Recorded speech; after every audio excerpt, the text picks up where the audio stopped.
ከውስጥ ያለው ዓለም መንስኤ ነው፣ ከውጭ ያለው ዓለም ውጤት ነው። ውጤቱን መቀየር ከፈለጋችሁ መጀመሪያ መንስኤውን መለወጥ ይኖርባቸዋል። ዛሬ አንድ መጽሐፍ ልንመለከት ነው። The Master Key System ይሰኛል። በ1916 ዓ.ም በቻርልስ ኤፍ ሄነል የተጻፈ መጽሐፍ ነው። መጀመሪያ ጸሐፊው ይህንን እንደ መጽሐፍ አስቦ አልነበረም የጻፈው። ለ24 ሳምንታቶች የሚቆይ ኮርስ አድርጎ ነበር የጻፈው። በጊዜ ሂደት ግን እንደ መጽሐፍ ሊታተም ችሏል። ዓለማችን ላይ ስለ ፐርሰናል ዴቨሎፕመንት ከተጻፉ መጽሐፎች ውስጥ ቀዳሚው ከሚባሉት ውስጥ አንዱ ነው። አእምሮ የተባለውን ነገር ማስተር እንድናደርግ የአእምሮአችን አለቃ እንድንሆን ጸሐፊው ቻርልስ ኤፍ ሄነል በጣም ግልጽና ቀጥተኛ የሆኑ መመሪያዎችን ይሰጠናል። የሁሉም ነገር መሰረቱ ግን ሐሳቦች የሪያሊቲ ወይንም የእውነታችን መሰረት ናቸው የሚል ሐሳብ ነው። ዋና ዋና የሚባሉ መርሆችን በህይወታችን ላይ በመተግበራችን ምክንያት ብቻ ህይወታችንን ሙሉ ለሙሉ መለወጥ እንደምንችል ያመላክታል። እነዛ መርሆች ምናልባት ምንድናቸው ካላችሁ ኮንሰንትሬሽን ትኩረት ማድረግ፣ ቪዥዋላይዜሽን የምናብ እይታ፣ በተጨማሪም ደግሞ ፌት ወይንም ደግሞ እምነት ነው። እያንዳንዱ ሰው እነዚህን 3 የሚባሉ መርሆች በትክክል በህይወቱ ላይ ቢተገብር የራሱን ህይወት ከሚፈልገው ነገር ጋር ሊያስተካክል ይችላል። ስኬትም ከሆነ ደስታም ከሆነ ሙሉነትም ከሆነ ከህይወቱ ጋር ተጣጥመው የሚሄዱ ነገሮች ይሆናሉ ይላል።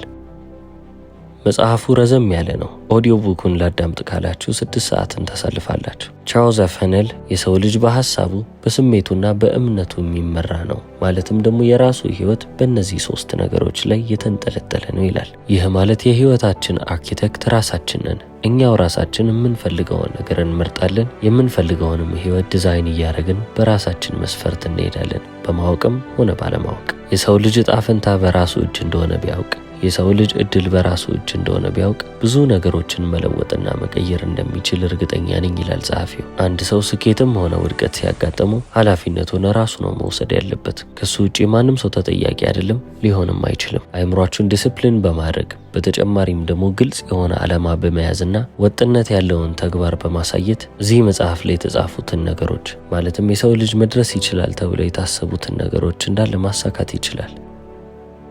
ብልጽግና የምትለው ቃል ሁልጊዜ ከሀብት ጋር ትያያዛለች። የሰው ልጅ ግን ሲበለጽግ በእያንዳንዱ የህይወት ክፍሉ መሆን አለበት። በመንፈሳዊውም፣ በሀብትም፣ በፍቅርም፣ በቤተሰብም፣ በማህበራዊ ህይወትም፣ በጤናም በሁሉም መልክ ብልጽግና ልንመለከት ይገባል። ስለ መጽሐፉ ከማውራታችን በፊት ጸሐፊው ማን እንደነበረ እስቲ እንገንዘብ። ቻርልስ ኤፍ ሄነል እንደ ፈረንጆቹ አቆጣጠር በ1866 ወደዚህ ዓለም የመጣ ሲሆን እስከ 1949 ዓ.ም ድረስ በህይወት ሊኖር ችሏል። አሜሪካን ቢዝነስማን ነበረ። በተጨማሪም ፈላስፋ ይሉታል። ጸሐፊም ነበረ። በጊዜው በጣም ይታወቅ የነበረው ግን ስለ ሰክሰስ እና ስለ ፐርሰናል አቺቭመንት በሚያስተምራቸው ትምህርቶች የተነሳ ነበር። የተወለደው ሚሽገን ውስጥ ሲሆን ስኬትን እያየ የመጣው ግን ሴንት ሉዊስ ሚዙሪ ውስጥ ነበረ። በፐብሊሺንግ ወይንም በህትመት ስራ ውስጥ ተሳትፏል። በማኒፋክቸሪንግ ስራ ውስጥም አለበት። በተጨማሪም ደግሞ የሪል ስቴት ድርጅቶችም ነበሩት። በዚህ በጽሁፉ ዓለም ስኬታማ ከመሆኑ በፊት ለ15 ዓመታት ያጠናቸውን የተመራመረባቸውን በተጨማሪም ደግሞ የደረሰባቸውን እውነታዎች በዚህ በሰክሰስ ወይንም በስኬት ዙሪያ ይሰራሉ ብሎ ያመናቸውን የፈተሻቸውን መርሆች አስፍሯል። እነዚህ ሁሉ ነገሮች እንግዲህ የ24 ሳምንታት ኮርስ ነበሩ። በጊዜ ሂደት ነው እነዚህ እንዳለ አንድ ላይ ተጠራቅመው The Master Key የተሰኘ አንድ መጽሐፍ ይወጣለት።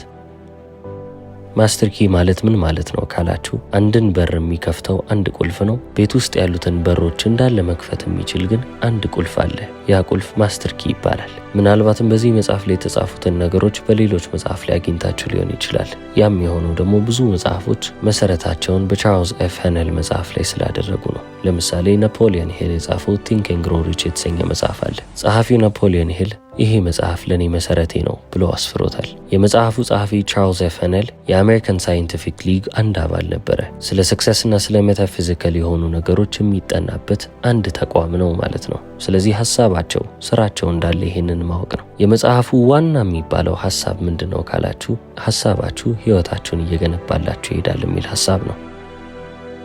ቻርልስ ኤፍ ሄነል thoughts, beliefs and emotions ይላቸዋል። 3ቱን ነገሮች ሐሳብ፣ እምነትና ስሜት። እነዚህ 3ቱ ነገሮች አንድ ላይ የራሳችንን ህይወት እየለወጡ ለሚመጡ ነገሮች ናቸው። እንዴት ነው የሚለውጡት ካላችሁ፣ ሁኔታዎችን በመለወጥ ኦፖርቹኒቲስ ወይንም እድሎችን በማመቻቸት በተጨማሪም ደግሞ ተሞክሮችን በመለወጥ። ስለዚህ ይህ ማለት የውስጣችን አለቃ መሆን ከቻለን፣ ውስጣችንን መገንዘብና መቆጣጠር ከቻለን የውጪው ህይወታችን ጠቢብ መሆን እንችላለን ማለት ነው። ዩኒቨርሳል ማይንድ ብሎ የሚያቀርበው አንድ ኮንሰፕት አለ። ሁሉም ነገር ውስጥ ዘልቆ የሚገባ ኢንቴሊጀንስ ወይንም ደግሞ የሚያውቅ ነገር ማለት ነው። ፈጣሪ ሊባል ይችላል፣ ዩኒቨርሳል ማይንድ፣ ኢንፊኒት ሶርስ፣ ኢንፊኒት ፓወር፣ ብዙ አይነት ስሞች ሊሰጡት ይችላል። ቻርልስ ኤፍ ሃነል ግን በዚህ መጽሐፍ ላይ የሚናገረው እያንዳንዱ የሰው ልጅ አእምሮ የዚህ የዩኒቨርሳል ማይንድ ወይንም ደግሞ የፈጣሪ አንዱ አካል ነው፣ አንዱ ክፍል ነው ይላል። ሀሳባችንንም ስሜታችንንም እምነታችንንም ከዚህ ከክሪኤቲቭ ፓወር ጋር አንድ ላይ እያደረግን መሄድ የምንችል ከሆነ የሰው ልጅ አይደርስበትም የተባለበትን ጫፍ ሁሉ ልናይ እንችላለን። ሊሚትለስ ነው ወይንም ደግሞ ገደብ አልባ ነው ማለት ነው።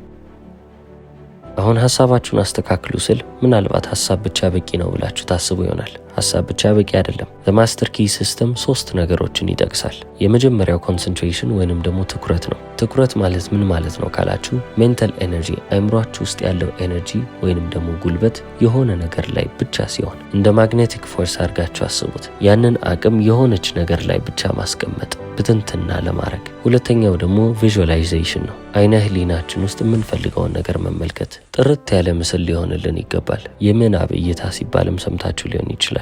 እሱም አንዱ ስሙ ነው። ሶስተኛው ደግሞ ፌት ወይንም እምነት ነው። ይህ ማለት የማይንቀጠቀጥ የማይዋዥቅ ሁሌም ቢሆን በልባችን እርግጠኛ ሆነን የምናውቀው ያሰብነው ነገር እንዳለ እዚች ምድር ላይ እንደሚመጣ እርግጠኛ ሆኖ መቀመጥ ማለት ነው። በኢማጂኔሽን እና በሪያሊቲ መካከል ማለትም በሪያሊቲና እውነታ ብለን በምናስበው ነገር መካከል እንደ ድልድይ ሆኖ የሚያገለግልልን የሚያሻግረን እምነት ወይንም ፌት ነው። በመጨረሻም እምነትን ከጨመርን በኋላ አክሽን ይጠበቅብናል። ይህም ማለት ተግባር ማለት ነው። ሀሳብን ወደ ፊዚካል ፎርም የሚያመጣው ነገር ወይንም ደግሞ ቅርጽ ወዳለው ወደሚነካ ወደሚጨበጥ ነገር የሚያመጣው ነገር ተግባር ነው። ማንኛውም ተግባር ግን እኛን ወደምንፈልገው ነገር የሚወስደን ተግባር አይሆንም። ኢንቴንሽናል የሆነ ክሊር የሆነ ወይንም ደግሞ ጥርት ባለ ዓላማ የተደገፈ ተግባር መሆን አለበት። ያንን ማድረግ ከቻላችሁ ሞመንተም የሚባለው ነገር ታገኙታላችሁ። መንደርደሪያውን አግኝታችሁታል። እናንተም ደግሞ እየተንደረደራችሁ ህይወታችሁን ትቀጥላላችሁ ማለት ነው። ይህንም ያህል መጽሐፍ አንስተን ቻርልስ ኤፍ ሃነል ምን ለማለት እየሞከረ ነው? በአንድ አረፍተ ነገር እንግለጸው ካልን ሀሳባችሁን ስትቀይሩ ህይወታችሁ ይቀየራል እያለ ነው። በጣም ቀላልና ግልጽ አድርጎ ነው የነገረን። የሰው ልጅ ግን ቀላል የሚባሉትን ነገሮችና ቀላል የሚመስሉትን ነገሮችን ላይ ማለት ባህሪ ያለው። በዚህ መጽሐፍ ውስጥ ቻርልስ ኤፍ ሃነል ብዙ ዩኒቨርሳል ፕሪንሲፕል የሚባሉትን ነገሮች ጠቅሷል። በተጨማሪም ደግሞ በእነዚህ ነገሮች ውስጥ ሰፋ ያለ ማብራሪያም አስቀምጧል። እነዚህ ነገሮች እንዳለ ፋውንዴሽናል ናቸው ወይንም ደግሞ መሰረታዊ ናቸው ነው የሚለን። የመጀመሪያው ዘ ሎው ኦፍ ኮዝ ኤንድ ኢፌክት ይባላል። የመንስኤና የውጤት ህግ። እዚህ ዓለም ላይ የሚፈጠሩ ነገሮች እንዳለ የሚፈጠሩት በሆነ ምክንያት የተነሳ ነው። ሁሉም ነገር ለበጎ ነው ይባላል አይደለ?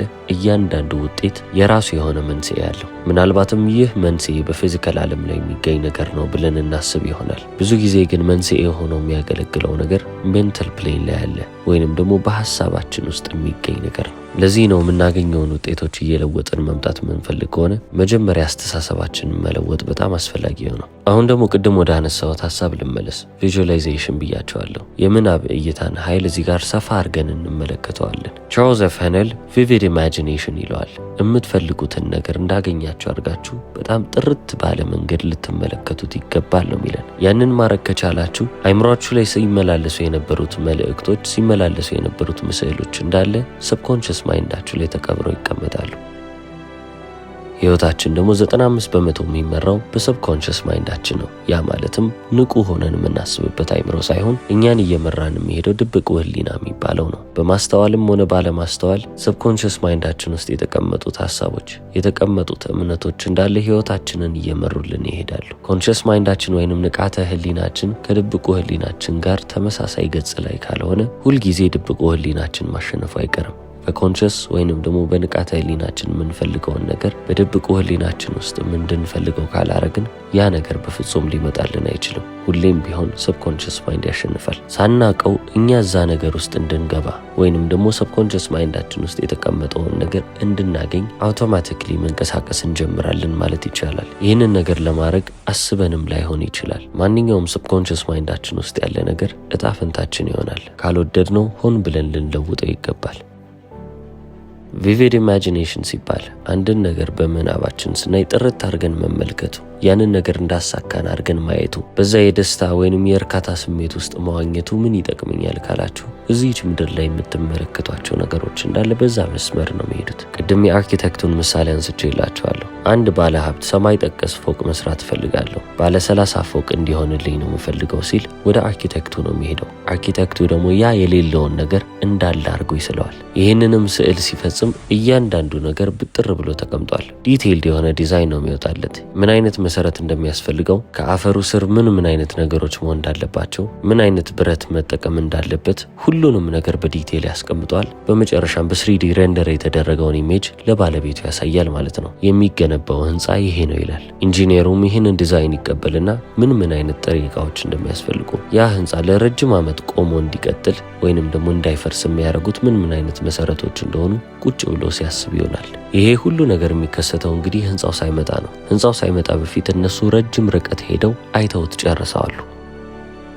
እነዚህ ተግባሮች ሳይሰሩ አንድም ቁፈራ አይጀመርም ወይንም ደግሞ ምንም አይነት ግንባታ አይኖርም። አንድም እርምጃ ሳይራመዱ ነው እነዚህን ሁሉ ነገሮች የሚጨርሱት። ስለዚህ ይሄ ምን ማለት ነው? እናንተ የምትፈልጉትን ነገር መጀመሪያ ለይታችሁ ታውቃላችሁ። ያንን ነገር እንዳገኛችሁ አድርጋችሁ ደግሞ ራሳችሁን እዛ ቦታ ላይ ልታስቀምጡትና ልትመለከቱት ይገባል። አሁን ይሄንን ስታደርጉ እናንተ ዘር እየዘራችሁ ነው። ነገር ግን ዘር ከመዝራታችሁ በፊት ውጤቱ ምን ይመስላል ወይንም ደግሞ ፍሬው ምን ይመስላል ብላችሁ እዛ ሩቅ ተጉዛችሁ ትመለከቱታላችሁ። መጨረሻዬ ምን ይሆናል? ይህንን ነገር አገኘው፣ ከዛ በኋላ ምን ይሰማኛል? ምን አይነት ሰው ነው መሆነው? አካባቢዬ ላይ ያሉት ሰዎች ይህንን ነገር ሲመለከቱ ምን ይላሉ? ይህንን ማግኘቴ ምን አይነት ነገሮችን ያሳካልኛል? ምን አይነት እድሎች ይከፈቱልኛል? ምን አይነት አዳዲስ ነገሮች ይኖራሉ ብላችሁ መጨረሻው ጋር ትደርሳላችሁ። ታዲያ መጨረሻውን አይታችሁ ከወደዳችሁት በዛ አክሽን ውስጥ ትቀጥላላችሁ ማለት ነው። ሁሌም ቢሆን ራሳችሁን እዛ መጨረሻው ላይ እያስቀመጣችሁ ራሳችሁን እንደ ሶስተኛ ሰው ሳይሆን የምትመለከቱት ልክ አሁን ያላችሁን እይታ ነው በመናባችሁ ውስጥ የምታመጡት። ዝቅ ስትሉ እጃችሁን ታያላችሁ አይደል? ልክ እንደዛው ማለት ነው። ፊታችሁን የምታዩት በመስታወት ከሆነ ብቻ ነው እንጂ ልክ እንደ ሶስተኛ ሰው ሆናችሁ ራሳችሁን እንዳትመለከቱት። ምክንያቱም ያን አይነት እይታ የላችሁ። ራሳችሁን ሆናችሁ ማለትም ደግሞ ባላችሁ እይታ ባላችሁ ፐርስፔክቲቭ ነው ሁሉንም ነገር ልትመለከቱ የሚገባው። በዚህ ልማድ ውስጥ ትቀጥላላችሁ። አይምሯችሁ በአንዴ ሁሉንም ነገር ሊያደርግላችሁ አይችልም። ነገር ግን በጊዜ ሂደት ራሳችሁን በደንብ እያለማመዳችሁ ስትመጡ ያንን ምስል ጥርት አድርጋችሁ መመልከትን ትችላላችሁ። ያ በአይምሯችሁ ያያችሁት ነገር ደግሞ እውነታችሁ እየሆነ በዚህ ይቻለም ታዩታላችሁ። ጸሐፊው ቻርልስ ፈነል በሶስተኛ ደረጃ ማድረግ አለባችሁ የሚለው ነገር ዝምታ ነው። the act of stillness ረጋ ብሎ የሚፈጠሩትን ነገሮች እንዳለ መመልከት። ይህንን ስታደርጉ በዝምታ ውስጥ ነው መሆን ያለበት ይላል። ከፈጣሪ ወይንም ከዩኒቨርሳል ማይንድ አሊያም ደግሞ ከኢንፊኒት ሶርስ ጋር ኮኔክት እያደረጋችሁ እየተቆራኛችሁ የምትመጡት በዝምታ ውስጥ ነው የሚለን። በዚህ ተግባር ውስጥ ክላሪቲ የሚባልን ነገር እናገኛለን። የምንፈልገውን ነገር በግልጽ እናውቃለን። የምናደርገውንም ነገር በግልጽ እየለየን እንመጣለን። በተጨማሪም ደግሞ የሚያስፈልጉንን ተጨማሪ ዲቴይሎች ወይንም ደግሞ መረጃዎችንም እየሰበሰብን ነው የምንሄደው። ውስጤ እንደዚህ አይነት ነገር ይለኛል፣ የሚሰማኝ ስሜት ይሄ ነው የሚሉ ሰዎች ያጋጥሟችሁ? ልክ እንደዛ ማለት ነው። ራስን ማዳመጥ መቻል አለባችሁ። ከዛ በላይ በዝምታ ውስጥ ቁጭ ማለትና ሪፍሌክት ማድረግ የሚጠቅማችሁ ከዩኒቨርሳል ማይንድ ጋር ከፈጣሪ ጋር ከኢንፊኒት ሶርስ ጋር ኮኔክት አድርጋችሁ ያንን የፈጠራ አቅም መቀበል እንድትችሉ ነው። በዛ በፈጠራ ኤነርጂ ውስጥ እንድትሆኑ። ያንን ማድረግ ከቻላችሁ ህይወታችሁ ላይ ትልቅ የሚባል ለውጥን እየተመለከታችሁ ትመጣላችሁ ይላል ጸሐፊው። በአራተኛ ደረጃ የሚጠቅሰው the principle of growth ይሰኛል። የእድገት መርህ። አንዲት ዘር አድጋ ትልቅ ዛፍ እንደምትሆነው ሁሉ ስኬትም ደግሞ ልክ እንደዛው ነው። በአንድ ምሽት ስኬታማ ልትሆኑ አትችሉ። ሀሳባችን ዘሮች ከሆኑ ሁሌም ቢሆን ውሃ ልናጠጣቸው፣ የፀሐይ ብርሃን እንዲመታቸው ማድረግ መቻል አለብን። ይህም ማለት እንክብካቤን ያመለክታል። ከአፈር ስር የነበረችው ዘር እንደዛ አብባ ትልቅ የምትባል ዛፍ የምትሆን ከሆነ የኛም ሐሳብ ደግሞ በዛው መንገድ ውስጥ ነው የሚያልፈው። አንድን ነገር እንዴት ነው ማድረግ ያለብኝ ብለን የምናስብ ከሆነ ሁሌም ቢሆን ወደ ተፈጥሮ እንሂድ። ተፈጥሮ በምትሰራበት መንገድ ነው ሁሉም ነገር የሚንቀሳቀሰው። ስለዚህ እኛም የምንፈልገው ነገር ካለ ያ ሐሳብ አለ። ሐሳቡን ከልቲቬት እያደረግን እንክብካቤ እየሰጠነው ስሜትን እየጨመርንበት ጽኑ ሆነን በወጥነት ትዕግስትንም እየተማርን ያቺን ዘር በአይምሯችን ውስጥ በደንብ አድርገን መንከባከብ መቻል አለብን። ያንን ማድረግ ስንችል ዘላቂ የሚባል ለውጥ ይመጣል ማለት ነው። በአምስተኛ ደረጃ ሲስተማቲክ ቲንኪንግ። ጸሐፊው ቻርልስ ኤፍ ፈነል ዲስፕሊንድ የሆነ ሰብሰብ ያለና በአንድ አቅጣጫ ላይ ብቻ ያለ ሐሳብ ተግባር ላይ ስንመጣ የተሻለ አፈጻጸም እንዲኖረንና የተሻለ ውጤት እንድናገኝ የሚያደርገን ነገር ነው ይላል። የሰው ልጅ በትልቁ እየተቸገረበት ያለው ነገር ዲስትራክሽንስ ወይንም ደግሞ የሚያዘናጉት ነገሮች ናቸው። ታዲያ ሐሳባችሁን ስርዓት ስታስይዙ መድረስ የምትፈልጉበትንም ቦታ ጥርት አድርጋችሁ የምታውቁ ከሆነ ወላዋይ አለመሆናችሁ